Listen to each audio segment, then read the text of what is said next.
Bem-vindo ao canal da Igreja Metodista em Cachoeira do Sul.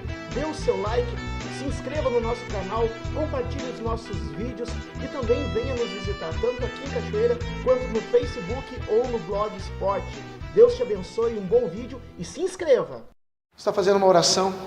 Meu Senhor e meu Deus, nesse domingo que estamos aqui, Senhor, para prestar louvores a Ti. Obrigado, Senhor, pela Tua presença no nosso meio. Eu peço, Senhor, que a palavra que vai ser ministrada, creio que vai ser uma palavra curta hoje dessa vez, mas que seja uma palavra que venha fortalecer, Senhor, nossa fé, que venha fortalecer, Senhor, o nosso ânimo, e que de fato e verdade nós possamos cumprir a Tua vontade em nossas vidas. Em nome de Jesus. Amém. Podemos sentar, irmão. Glória a Deus. Aleluia. Estive ontem em Porto Alegre e estava dando aula para o pessoal do Instituto Teológico. E durante a aula do Instituto Teológico a gente estava falando assim, que às vezes as pessoas estão dentro mesmo da igreja, e nem por isso a gente deixa de falar sobre os aspectos básicos do Evangelho. Mesmo para nós que estamos há mais tempo na igreja, nós precisamos conhecer os aspectos básicos do Evangelho. Conhecer não, às vezes lembrar. E para isso,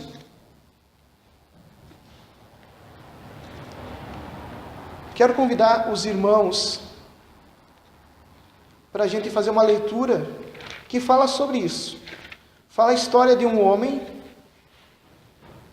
que era conhecedor da palavra. Ele estava dentro da igreja, estava dentro das sinagogas. Ele era um homem que entendia, que conhecia a Bíblia. Mas faltava algo ainda para esse homem. E ele vai procurar Jesus. E Jesus explica esse algo. Eu quero que tu se coloque no lugar, tu, meu irmão, minha irmã, quero que tu se coloque no lugar. Talvez tu passou a tua vida toda, e eu também, posso ter passado a vida toda com informações a respeito de religião. Podemos ter passado a nossa vida toda pensando, eu tenho condições de ser salvo, quando terminar essa minha vida, eu estou seguro do que vai acontecer. Mas Jesus, ele chama a atenção desse homem que pensava que sabia, que era alguém que era professor, que era um rabi da sinagoga do tempo dele, ou seja, da igreja dele. Não, na época se chamava sinagoga, não se chamava igreja. E Jesus chama a atenção. Isso está em João capítulo 3,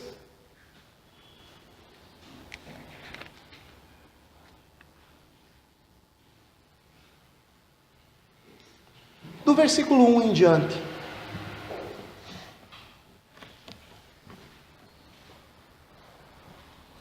João capítulo 3, versículo 1 em diante.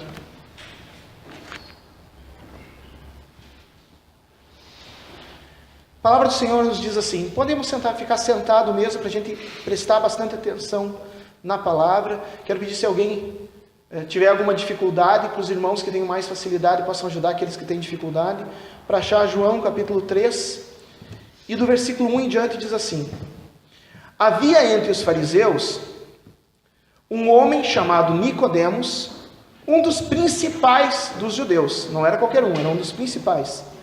Este, de noite, foi ter com Jesus e lhe disse: Rabi, mestre, Rabi quer dizer mestre, Rabi, sabemos que és mestre vindo da parte de Deus, porque ninguém pode fazer esses sinais que tu fazes, se Deus não estiver com ele. A isso respondeu Jesus: em verdade te digo, que se alguém não nascer de novo, não pode ver o reino de Deus. Perguntou-lhe Nicodemos: como pode um homem nascer sendo velho? Pode porventura voltar ao ventre materno e nascer segunda vez? Respondeu Jesus: em verdade te digo, quem não nascer da água e do Espírito, não pode entrar no reino de Deus. O que é nascido da carne é carne, o que é nascido do Espírito é Espírito. Não te admires eu te dizer, importa-vos nascer de novo. O vento sopra onde quer, ouve sua voz, mas não sabe de onde vem, nem para onde vai. Assim é todo o que é nascido do Espírito.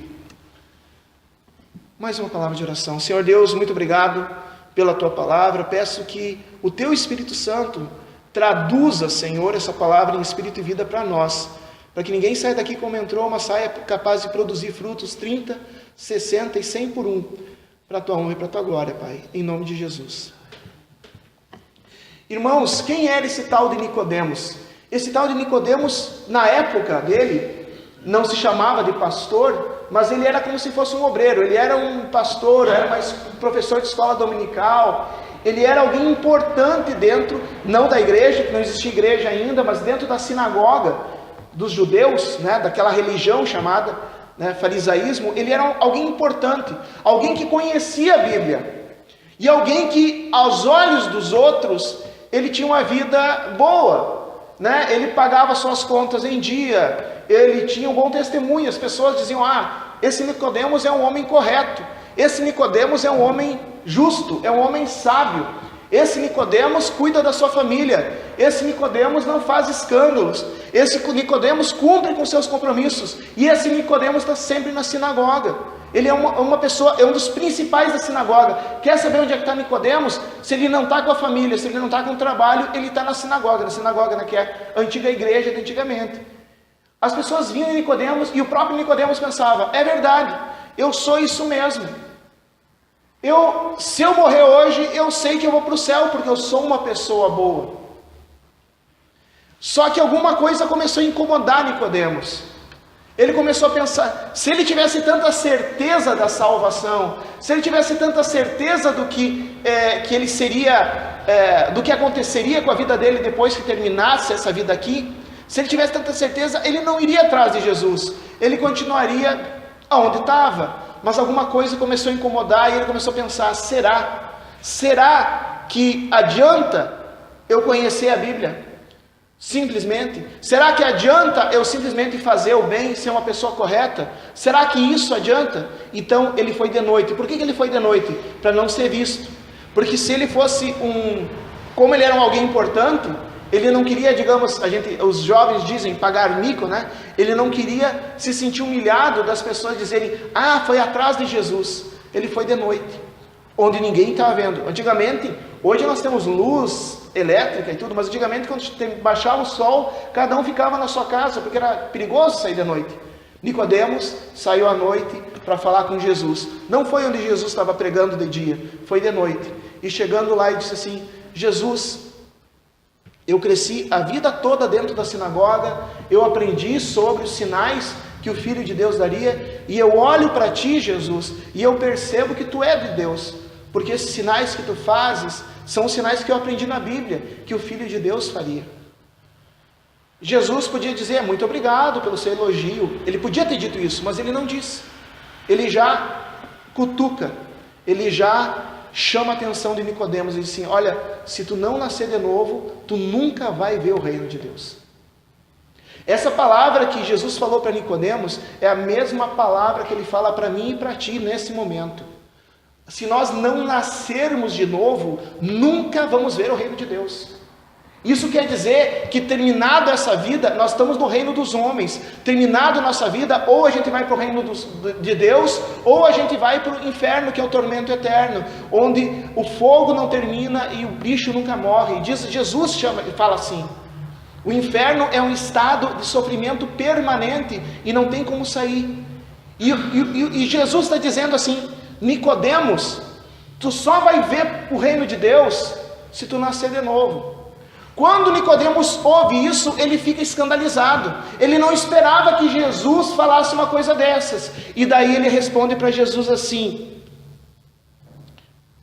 como pode o homem nascer de novo sendo velho? Porventura pode voltar para dentro da barriga da mãe e nascer segunda vez? Sabe o que Nicodemos está dizendo? Do que tu está falando, Jesus? Tu está louco? Tu está falando em reencarnação? Tu está falando que eu tenho que nascer, tenho que entrar de novo no ventre de uma mãe e nascer de novo? Tu está falando que eu só vou ir para o reino do céu se eu reencarnar? É isso que tu está falando, Jesus? Jesus disse: não, Nicodemos, eu não estou falando de reencarnação. Reencarnação não existe, Nicodemos. O que eu estou falando é nascer da água e nascer do Espírito. É disso que eu estou falando, nascer da água e nascer do Espírito. Eu não estou falando em reencarnação, Nicodemos. Se tu não nascer da água e não nascer do Espírito, tu não vai para o reino dos céus. Tu jamais vai ver o reino dos céus. Isso vale para o Nicodemos, isso vale para o Danielson, isso vale para ti, para mim, para cada um de nós. Se nós não nascermos da água e não nascermos do Espírito, jamais veremos o reino dos céus. E meu irmão, minha irmã, deixa eu explicar uma coisa. A Bíblia diz que nós nascemos à imagem e semelhança de Deus.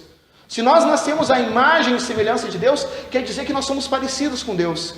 E assim como Deus é eterno, Ele nunca surgiu, Ele sempre existiu, Ele nunca, não teve um momento que Ele surgiu, Ele sempre existiu, e Ele nunca termina. Nós surgimos, mas nós, semelhante a Deus, nós também nunca terminaremos. A nossa vida continua, mesmo depois dessa, a nossa vida continua eternamente. Só que a gente escolhe nessa vida, nesse lugar que nós estamos, a gente escolhe aonde nós vamos passar a nossa eternidade. Se nós vamos passar a nossa eternidade num ambiente de sofrimento, ou se nós vamos passar a nossa eternidade num ambiente de paz e alegria. Esse é o reino de Deus, né? O apóstolo Paulo vai dizer assim em Romanos, que o reino, o reino de Deus é paz, é amor, paz e alegria e poder. O reino de Deus é um ambiente de paz. O reino de Deus é um ambiente de amor que Deus preparou para ti. Deus preparou o reino de Deus para ti, mas Ele te deu liberdade para escolher. Como que eu posso escolher, pastor? Todo mundo vai querer escolher para o céu. Todo mundo vai querer escolher para o reino de Deus, porque é um lugar bom e o inferno é um lugar mau. Mas não é tu escolhe dizendo eu quero ir. Tu escolhe pela tua atitude. Aquilo que tu fizer é atitude. E a primeira atitude que Jesus disse para ti poder ir para o reino de Deus é nascer da água. A segunda é nascer do Espírito. Essas duas coisas. Primeiro nascer da água e nascer do Espírito. Tá. Então Jesus explicou, pastor, tu está dizendo que Jesus explicou para Nicodemos que nascer de novo não tem nada a ver com reencarnação. Que Jesus está dizendo que reencarnação não existe. Não é para nascer de novo assim, na reencarnação. É outra coisa nascer de novo. Nascer de novo é nascer da água e do Espírito. Tudo bem, não é reencarnação. Mas o que é então? O que é nascer da água? E o que é nascer do Espírito? Para Nicodemos ele entendeu. Para nós a gente precisa explicar, porque nós não estudamos o que Nicodemos estudou. Nicodemos sabia, quando Jesus disse, não, nada de reencarnação, Nicodemos. É da água e do Espírito. Água significa purificação. Nascer da água significa purificação. Nascer da água quer dizer tu ser sepultado. Isso que significa o ato do batismo. O ato do batismo significa que eu morri para o mundo para poder nascer para Deus. Por isso que o melhor de tudo, né? Claro, o batismo é só um símbolo, pode ser com água derramada na cabeça, pode ser com outras formas, mas o mais bonito do batismo é quando é possível, o símbolo fica mais verdadeiro quando a pessoa mergulha e levanta, porque é como se quando ela mergulhasse, como ela tivesse morrido para a vida antiga, e quando ela levanta, ela está nova para uma vida nova. O primeiro nascer de novo é nascer das águas. Nascer das águas significa arrependimento. O que quer dizer isso? Jesus está dizendo, duas coisas tu precisa, nascer da água e nascer do Espírito. Nicodemos, duas coisas tu precisa, Danielson, duas coisas tu precisa, cada um de nós, essa palavra de Jesus é para mim e é para ti. Duas coisas a gente precisa nascer da água e a gente precisa nascer do Espírito. Nascer da água é nos arrepender das coisas erradas que a gente fez. Isso é nascer da água, é a gente se arrepender das coisas erradas. Nascer da água é se arrepender da idolatria que a gente praticou. Idolatria é tu colocar outras coisas no lugar de Deus. Se a gente estiver colocando outras coisas no lugar de Deus, a gente está condenado. Arrependimento é colocar aquelas coisas que são que atrapalham a minha comunhão com Deus, que prejudicam o meu semelhante. Fazer o mal para o outro é algo que me separa de Deus. E se eu me arrependo de ter prejudicado o outro com palavras, me arrependo de ter prejudicado o outro com ações e passo a fazer o bem e tratar o outro de uma maneira diferente. Isso é arrependimento. E daí sim, eu chego diante de Deus e digo: Senhor, eu quero comprovar esse meu arrependimento, eu quero ser batizado. Esse é o primeiro nascimento. E eu não estou falando, e aqui ó, o nascimento, está aqui falando, está falando do bebezinho aqui, né? O bebezinho é outra parte. Aqui está falando do adulto que se arrependeu. O adulto que se arrependeu. De repente agora te ocorreu uma coisa. Olha, mas é verdade, mas eu já sou batizado, mas eu também quero me arrepender. Eu já sou batizado, mas eu também quero me arrepender. É possível, porque o Espírito Santo se derrama na tua vida como água. E quando a gente participa da ceia do Senhor, a gente está renovando o que a gente já foi batizado. Então a primeira coisa que nós precisamos é nos arrepender dos nossos pecados. Meu irmão, minha irmã, tentem pensar uma coisa. Agora alguns de vocês já sabem que o pastor gosta de cozinhar. Algumas já sabem, né? Quando tu vai fazer uma omelete, parem para pensar numa receita de omelete. Uma receita de omelete para bastante pessoas. Vamos pensar uma receita de omelete. Omelete é ovo mexido e frito, né?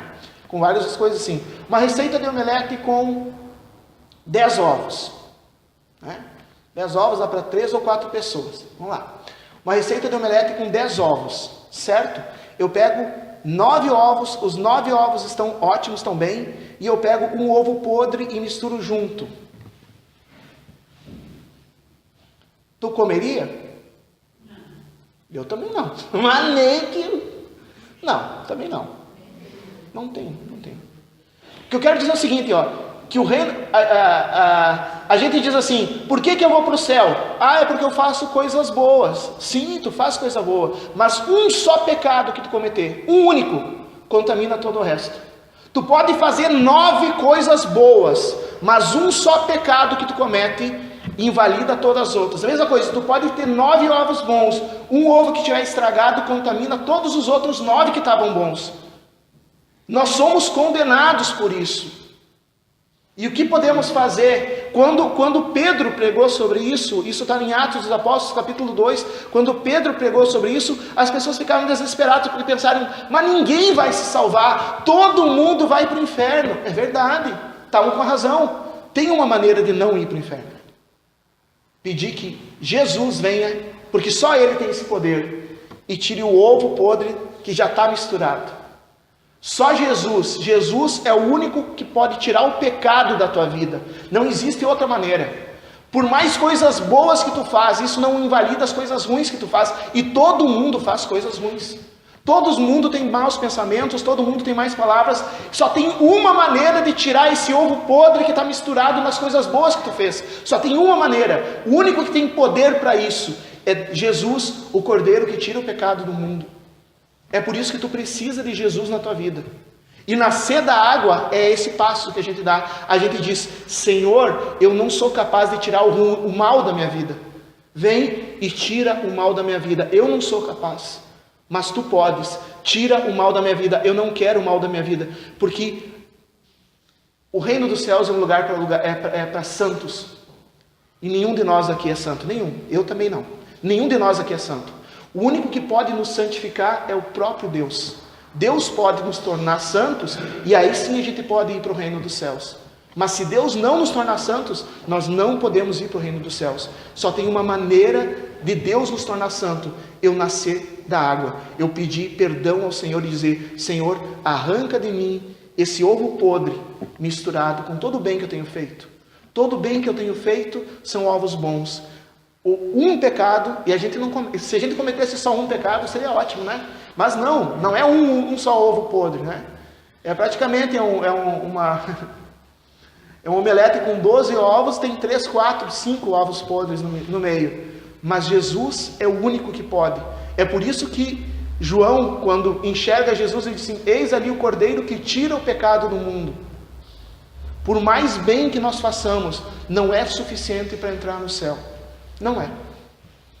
Tu pode ser que nem Nicodemos. Nicodemos sabia toda a Bíblia, Nicodemos era um homem correto, Nicodemos cuidava da família, Nicodemos cumpria seus compromissos, ele era um homem totalmente correto, mas ele não podia entrar no céu. E Jesus vai dizer: Nicodemos, tu está errado, o teu bem não é suficiente para o padrão de Deus.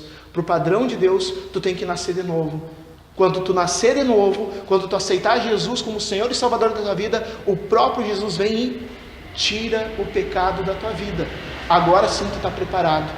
Mas esse é a primeira coisa. A segunda coisa, Jesus diz: nascer do Espírito.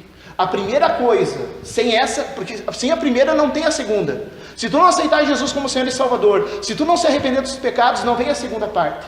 A primeira parte é a fundamental, é a que dá o ponto de início. E a gente estava conversando lá em Porto Alegre ontem, pensando, os meus alunos estavam perguntando assim, falando para mim: pastor, mas eu acredito, pastor, uns me chamam de pastor, outros chamam de professor.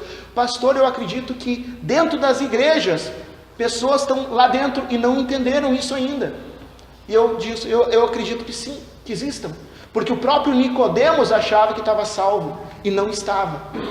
Meu irmão, que bom que tu faz o bem. Minha irmã, que bom que tu é uma pessoa correta. Isso é ótimo, mas isso não garante a tua salvação. A única coisa que garante a tua salvação é tu se arrepender dos teus pecados e pedir perdão em nome de Jesus. Daí Jesus vem lá e anula o teu pecado. Agora tu está pronto, agora tu está pronto. E daí vem a segunda parte: nascer da água, que é o arrependimento, e nascer do Espírito. John Wesley, fundador da igreja metodista, ele já era pastor, ele já era professor universitário de teologia, ele já cuidava de igreja, mas ele não tinha nascido do Espírito ainda. E não existia ainda o movimento metodista até então. No entanto, em 24 de maio de 1738, John Wesley teve uma experiência com o Espírito Santo. Ele foi batizado pelo Espírito Santo. E a partir de então, ele se transformou naquele que foi chamado de cavaleiro do Evangelho. Porque ele passou a pregar o Evangelho, a dar testemunho de Deus com poder e com autoridade. O Espírito Santo vem habitar dentro de nós. Essa promessa não foi para Wesley. Essa promessa é para ti. É para todos nós. Para mim que estou aqui e para cada um de nós. Até mesmo para aquele que está pela primeira vez num culto, nunca pisou no culto, é para ti essa promessa. Deus vem te dar poder. Então, para a gente ver o reino de Deus, a gente precisa nascer da água, do arrependimento. E nós precisamos nascer do Espírito Santo. Nós precisamos ter o que esse símbolo da cruz e a chama representa. A cruz representa nascer da água. Ou seja, a cruz representa o sacrifício de Jesus perdoou os meus pecados. E a chama do lado representa nascer do Espírito. O que eu preciso? O que eu preciso para ver o reino de Deus? Não adianta fazer o bem. Agora, se tu tiver com o Espírito Santo dentro de ti, tu vai fazer o bem de qualquer maneira. Daí tu não vai fazer o bem para ser salvo. Tu vai fazer o bem porque já está salvo. O Espírito Santo leva a ti a fazer o bem. O Espírito Santo gera em ti amor. O Espírito Santo gera em ti obras boas. As pessoas vão começar a dizer: mas esse cara era de um jeito e agora é diferente. Essa mulher era de uma maneira, agora é diferente. Como foi com Wesley, como foi comigo. Tinha pessoas dizendo: não acredito que tu é o Danielson. Sou o Danielson. Não, a cara é a mesma, a voz é a mesma, mas tu não é o mesmo. Eu sou o Daniel, eu sou um novo. Porque Jesus transformou a minha vida. Eu nasci do Espírito. Meu irmão, talvez como Nicodemos, minha irmã, talvez como Nicodemos, tu tenha vivido a vida toda numa religião. Não é ruim religião, é bom. Mas a religião não salva. Nessa noite, Deus está te convidando para um passo a mais. Se tu ainda não nasceu da água, hoje tu pode dizer: Senhor, eu quero me arrepender dos meus pecados. Eu quero abandonar a minha vida. Com a tua graça, Senhor. Sozinho tu não vai conseguir fazer. Sozinho a gente não consegue abandonar os nossos vícios. Sozinho a gente não consegue. Mas Deus, na medida que a gente estiver com Deus, Deus nos dá essa força e nos dá uma vida nova. É uma vida nova, verdade. Uma vida nova. Tem problema? Tem. Eu fui assaltado. Eu fui assaltado. Estou desesperado, arrancando os cabelos, fui assaltado. Não, minha vida está... Faz parte da vida. A gente não deixa de ter problema pelo fato de ser salvo, mas a gente vence o problema e não se desespera. Eu imagino que eu estaria revoltado, que eu estaria pensando, se eu não tivesse Jesus, a paz de Cristo no meu coração, talvez hoje eu não poderia estar ministrando culto nenhum, não poderia falar nada, porque eu ia estar revoltado, querendo ir atrás do cara que me assaltou, querendo ir atrás disso e aquilo. Isso não vai mudar minha vida. Não impediu que eu ministrasse de tarde, não impediu que eu ministrasse de noite, não impediu porque eu tenho paz no coração. E se eu tivesse com alguma doença, não tem problema, já aconteceu isso também. Não é que aquele que é crente não tenha problema, isso não é verdade. Mas o Espírito Santo te dá força e ânimo para superar o problema. É essa que é a diferença. Essa é a diferença entre o crente e o não crente. O crente tem problema, o não crente também tem problema. Só que o não crente, diante do problema, está sozinho para enfrentar o problema e se desanima e desespera. Mas o crente, ele tem a presença de Deus, e essa presença de Deus mantém ele de pé. Mas ainda que eu passasse a vida toda em derrota, ainda assim eu prefiro saber tranquilo que quando eu fechar esses olhos e abrir no reino eterno, eu vou estar diante de Deus e continuar uma vida de paz. Uma vez uma pessoa perguntou para mim: Danielson, tu era ateu? Era um ateu também que perguntou isso para mim. E disse: tu era ateu, assim, agora tu prega e fala de Jesus, e que certeza tu tem do que tu está falando? Eu falei: olha, meu amigo, eu tenho certeza do que eu estou falando, mas só vou te falar uma coisa. Se eu tiver errado, se eu tiver enganado, se Jesus for só mais um homem, se a Bíblia for só mais um livro, se eu tiver totalmente enganado, ainda assim eu vou ter uma vida boa, porque os ensinamentos de Jesus me levam para um lado bom. A igreja é um ambiente de paz, é um ambiente agradável. Então, mesmo que não exista vida depois da morte, que Jesus diz que existe, mesmo que não exista inferno, que Jesus diz que existe, e não exista reino dos céus, que Jesus diz que existe, mesmo que não exista nada disso, ainda assim eu estou bem, porque a igreja é um lugar bom, porque o que eu aprendo aqui é um lugar bom, se nada disso for verdade. E esse meu amigo era ateu, né? E daí eu disse: agora pensa um pouquinho, mas e se eu tiver certo, o que vai ser de ti depois dessa vida? Se eu tiver errado, eu não perco nada, porque minha vida está melhor agora do que estava antes. Mas e se eu tiver certo, como termina a tua vida? Como termina a tua história? Né? Esse meu amigo virou evangélico, né? Está na outra igreja, mas virou evangélico.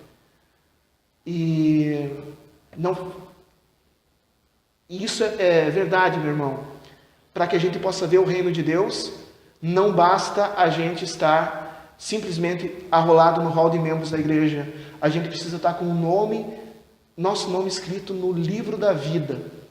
E isso só acontece com aquele que reconhece o seu pecado e pede a Jesus: Senhor Jesus, eu me arrependo dos meus pecados e peço que tu limpe o meu pecado e escreva o meu nome no livro da vida. É preciso pedir isso. Em Romanos, eu já estou terminando, Romanos capítulo 10, versículo 9 diz assim: se com a tua boca confessares Jesus como Senhor, e com teu coração creres que Deus o ressuscitou dos mortos, serás salvo, porque com o coração se crê para a justiça, e com a boca se confessa a respeito da salvação. É necessário falar, é necessário confessar, é aquilo que tu fala, aquilo que tu realmente viveu. Eu não posso confessar que eu fui para Marte, porque eu nunca fui para Marte. Eu não posso confessar que eu tenho um helicóptero, porque eu não tenho um helicóptero. Eu só posso confessar aquilo que faz parte de mim. Então, quando diz assim, confessar Jesus como Senhor e Salvador, quer dizer, declarar de fato e verdade que Jesus é o Senhor da tua vida, que tu aceita Jesus dirigir a tua vida, sabendo, meu irmão, minha irmã, que Jesus quer dirigir a tua vida para o melhor. Tem muita gente que quer dirigir tua vida, na política, no trabalho, no emprego e até na religião. Tem gente querendo dirigir tua vida, mas eles querem dirigir tua vida para o bem deles. Jesus quer dirigir tua vida para que tua vida seja abençoada. Jesus quer dirigir tua vida para que tua vida seja melhor do que era. Na medida que Jesus dirigiu a minha vida melhorou. Por que minha vida não está 100%? Porque eu também não deixei Jesus dirigir tudo. Isso é o meu erro. Mas naquilo que Jesus dirigiu minha vida, só melhorou. E naquilo que eu fui dirigido por mim mesmo ou pelos outros, só piorou. Jesus quer dirigir tua vida para o bem, para que tu seja feliz, para que tu seja pleno, para que tu alcance teus objetivos, para que tu tenha sonhos. É para isso que Jesus quer dirigir tua vida. E dizer Jesus é meu Senhor é dizer Jesus é que me dirige. Os meus conselhos eu vou pedir para Jesus. A minha forma de pensar eu vou pedir para Jesus mexer nela. Eu quero fazer as coisas que Jesus me dá a oportunidade de fazer. Isso é Jesus ser o Senhor da nossa vida. E aqui dizer, confessar Jesus como Senhor quer dizer, eu reconheço essa verdade na minha vida, que é Jesus que me orienta, é Jesus que me guia. E no coração crer. E é por isso, vocês veem que esse crucifixo só tem uma cruz, mas não tem nada na cruz. Sabe por que não tem nada na cruz? Porque de fato não tem nada na cruz. Jesus morreu numa cruz, mas ele ressuscitou. Se tu for no túmulo de Maomé, o profeta do Islã, está lá o túmulo de Maomé, dizendo, Maomé é grande profeta. Se tu vai no túmulo de Buda, está lá o túmulo de Buda dizendo, Buda, grande profeta. Se tu for no túmulo de Mahatma Gandhi, está dizendo, Mahatma Gandhi, grande pacifista. Se tu for no túmulo de qualquer um, da Madre Teresa de Calcutá, está lá o túmulo da Madre Teresa de Calcutá. Mas se tu for no túmulo de Jesus Cristo, está escrito assim, por que procurais entre os mortos aquele que vive? Não está aqui, ressuscitou. É o único que venceu a morte. E eu preciso crer isso no meu coração, confessar Jesus como Senhor e crer que Ele continua vivo, crer que Ele está vivo. Ele está vivo. Eu só preciso crer. Isso produz em mim salvação. Isso me dá paz. Isso perdoa os meus pecados. Isso anula os pecados que eu cometi. Isso me dá uma oportunidade de eu começar uma vida nova. Quem não quer isso? Quem não quer isso? Quem não sonharia? A gente chega a se fazer filmes e escrever livros sobre isso, de entrar numa máquina do tempo e mudar o nosso passado, pois Jesus tem esse poder de transformar o teu passado e a partir de agora mudar o teu futuro. Mas tu tem que aceitar Jesus como Senhor e Salvador, se arrependendo dos teus pecados. Se não nascermos da água do arrependimento e não nascermos do poder do Espírito Santo, de maneira nenhuma veremos o reino de Deus. Mas se nesse momento, hoje mesmo aqui, nós dissermos para aquele que já nasceu de novo da água, para aquele que já nasceu da água, dizer, Senhor, eu quero renovar o meu batismo nessa noite. Jesus vai renovar o teu batismo nessa noite. E aquele que ainda não se arrependeu, não teve essa oportunidade, Jesus vai te dar essa oportunidade de te transformar a tua vida. Não saia desse lugar, não saia desse lugar aqui. Nem olhe para o relógio, mas não saia desse lugar sem ter o coração em paz, sabendo que Deus te salvou e que tua vida está transformada. Eu quero orar por ti nessa noite. E nessa noite é um culto especial. Nessa noite Deus preparou esse momento para que tu pudesse renovar o teu novo nascimento, para que tu saísse para essa porta dizendo, eu saí renovado, eu sei que Jesus levou todos os meus pecados, eu sei que o meu nome está escrito no livro da vida, eu sei que quando eu fechar esses olhos, eu vou levantar e vou estar na glória do Senhor para uma vida de alegria. Eu sei que o Espírito Santo vai me dar soluções para os meus problemas. Não saia daqui sem ter essa certeza no coração, porque Jesus tem esse poder, Ele está aqui e Ele vai fazer isso pela tua vida. Que nem fez com Nicodemos. E Nicodemos não era um que não conhecia a palavra. Nicodemos era um homem que conhecia a palavra, que estava dentro da sinagoga, mas ele ainda não tinha nascido de novo. John Wesley já era pastor, John Wesley já era teólogo, professor de teologia, mas ainda não tinha nascido de novo. Mas nessa noite, se tu quer renovar o teu novo nascimento, ou se tu quer pedir para o Senhor Jesus, escreva meu nome no livro da vida, Ele está aqui e vai fazer a obra, em nome de Jesus. Amém? Nesse momento, eu quero te convidar para vir aqui. Não é sempre, gente, que eu vou convidar para vir aqui à frente, tá? Tem vezes que eu vou pedir para a pessoa orar onde está. Tem vezes que eu vou dizer assim, olha pessoal, ore por isso. Mas nessa noite, eu quero te convidar para vir aqui à frente para duas coisas. A primeira coisa, a mais importante, eu nunca pensei, se tu está pensando assim, eu não sabia que eu tinha que confessar Jesus como Senhor e Salvador. Eu não sabia que eu sou um omelete com um ovo podre misturado e que só Jesus pode tirar esse ovo podre. Eu não sabia que o pecado que eu cometi anula todo o bem que eu faço e que eu não posso entrar no céu. Eu não sabia disso, mas agora eu sei. Então eu quero que Jesus venha e retire o pecado da minha vida. Se tu pensou nisso, tu está convidado a vir aqui na frente. E há outro tipo de pessoa assim, eu já sabia de tudo isso. Eu já sabia, mas eu me esqueci dessa parte de nascer no Espírito. Eu quero renovar o meu novo nascimento. Eu quero que o Espírito Santo me renove nessa noite. Também tu estás convidado a vir aqui na frente. Eu quero orar por ti. Eu vou impor as minhas mãos em nome do Senhor Jesus sobre a tua vida. E o Senhor Jesus vai perdoar os teus pecados e vai te dar uma vida nova. O Senhor Jesus vai renovar a tua fé e renovar as tuas forças. Eu quero te convidar para vir aqui na frente. Pode vir. Eu quero orar por ti. Aleluia.